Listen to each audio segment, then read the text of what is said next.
So we want to plot the number of carbon atoms in the alcohol. So this is ethanol. Ethanol has 2 carbons. Propanol has 3. Butanol has 4. Pentanol has 5. We're plotting number of carbon atoms against the enthalpy change of combustion of the alcohol. So this is the value, the last value in the table that we calculated. And notice we don't need to include the negative sign on here. We can just plot them like normal numbers because we did just stick that negative on to illustrate that it was an exothermic reaction.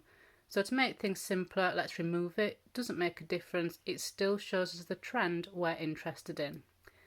2 other things to notice. We can use these little squiggly lines, which are called line breaks. And this allows us to focus the graph just on the data values that we have. So there's no point putting 1 there because we didn't use an alcohol with 1 carbon atom. We didn't use methanol because it was toxic, and we have enough alcohols to see a trend anyway. So why put ourselves at risk? Okay, now we can have 2 line breaks in a graph. As you can see, we've got a nice clear trend. Having 2 line breaks isn't going to mess anything up. So let's do it here as well. So our lowest value was 735, I think it was. And we can start our scale at 700. So we just start on that square there.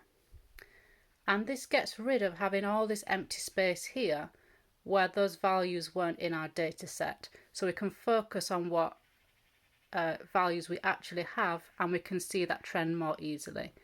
Now it's good practice to try and fill the entire page of graph paper with your graph.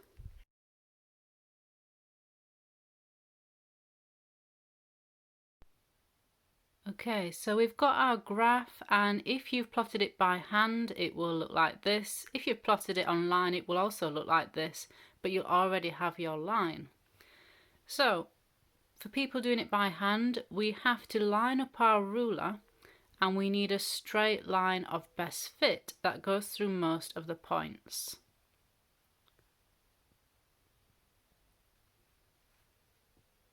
So I'm going to go for that.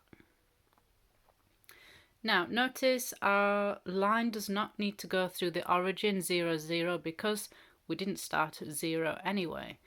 So now I'm going to draw that line. So I went for a trend line that went through most of the points, 3 out of 4 of the points, and you'll see the last one is an outlier, it's an anomaly.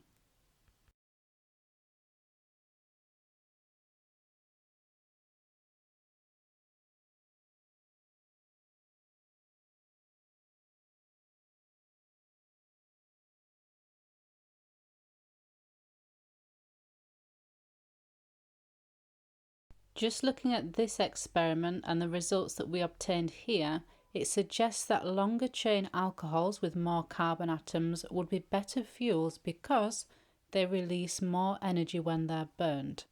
However, this doesn't take into account how cleanly they burn, the price, the cost of the fuel, whether it's carbon neutral to obtain it, and so on.